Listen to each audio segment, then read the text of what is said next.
Joanna since the days when she was playing with her band called the Subway Stars. And the first time when I watched her play, I knew right away that there's something there. She's not just a typical keyboard player.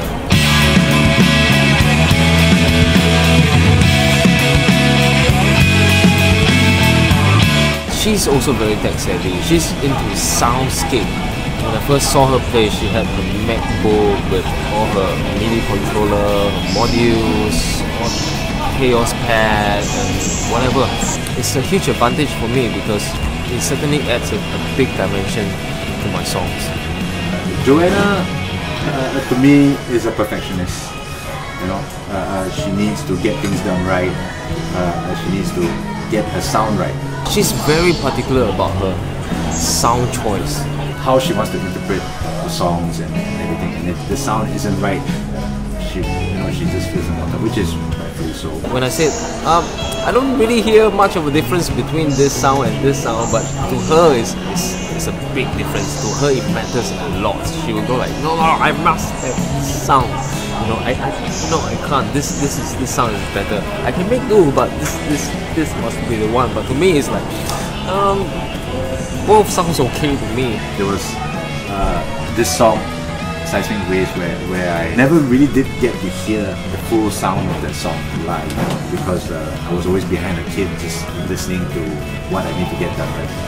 And during one of the recordings, one of the live recordings, that I got someone to record on the iPhone, the sound check.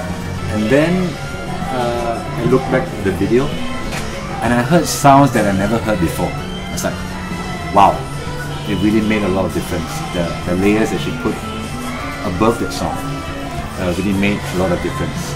People don't just want to hear one type of sound. It would be nicer, I think, it would be nicer to have more sound in your song. That means more colors.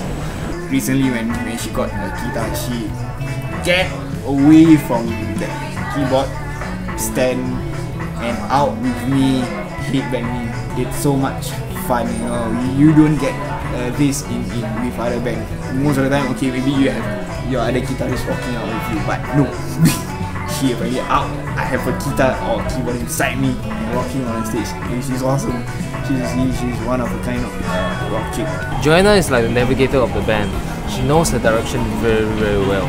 So she takes us to wherever that we need to go, from train station to train station to another train station, from one street to the next street to another street. We will always get to our destination on time. She's so good with the direction that she's always like, oh guys, okay, we gotta go here. Oh, then after that, turn right and then turn left, and then we just, with all our instruments, our luggage and everything, we just follow.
if you think that, oh, he's just a sound engineer, he don't have to bring stuff, but he bring a lot of gear. He bring a lot of cables, different types of cables, patch cables, quarter-inch, XLR, whatever. He bring DI box, he bring, I don't know what he bring, I don't know what he put in his bag. I lifted his bag and I was like, oh fuck! I can't say fuck. It was so heavy. And I asked him, what do you put inside? And he put a lot of stuff. Recording stuff, headphones, CDs. And then I asked him, why do you bring all this? And he said, oh, I bring it for you guys, you know, like just in case if your cable spoil or you lost a patch cable, at least I stand by for you. And I was like, wow, this guy is amazing. He stand by stuff for us.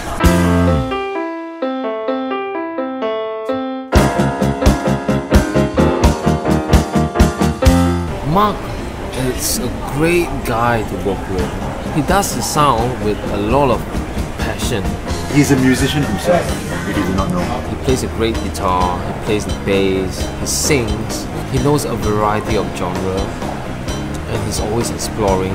His taste of music is unbelievable. He's into the progressive stuff as well. He understands the music. I don't like to play the song the same way like how it was in the album. I like to rearrange it, like how, you know, the intro can be like totally different, the outro can be totally different. And then he will say, okay, no problem, so let me know when you guys are rehearsing. I'll come down and watch you guys rehearse. I said, okay. And he will take the effort to come down and watch us rehearse, and then he will record our rehearsals so that he can bring the rehearsal files back home and study it. He takes time to research the songs, and he takes time to tweak the songs and parts of the song during performances, such as when the entrance of the song, the big intro of the song comes in, he brings up everything to make the impact bigger, and after that he brings it down and level out everything. Most of the time he will look at how the audience react. Are they actually feeling the music? Are they actually feeling good? He's very observant. He look at the audience. Even though I can't hear myself, or even though there is an imbalance on my keyboard, I wasn't even concerned at this bit because I know Mark would balance every part of, you know, my keyboard parts. Honestly, my keyboard patches can be quite a bitch because, you know, some patches are louder than others, but I knew I'm in safe hands. He will always go like, just do whatever you want to do. At the end of the day, you the musician, you be on stage, you have to be comfortable, and he will work his magic outside, which he always does. For bass amp, they will get the sound from the bass amp speaker itself, and also direct for my bass. So they have these two lines. So I asked him, so what do you do with these two? And he tell me, oh, for the bass amp, because there's a lot of low, so that will cover the lower range, but from the line, he will minus off the lows and have the mid-range as a high. So it kind of balances things out. Especially when you do your solos, what he will do is that he will push more of my line.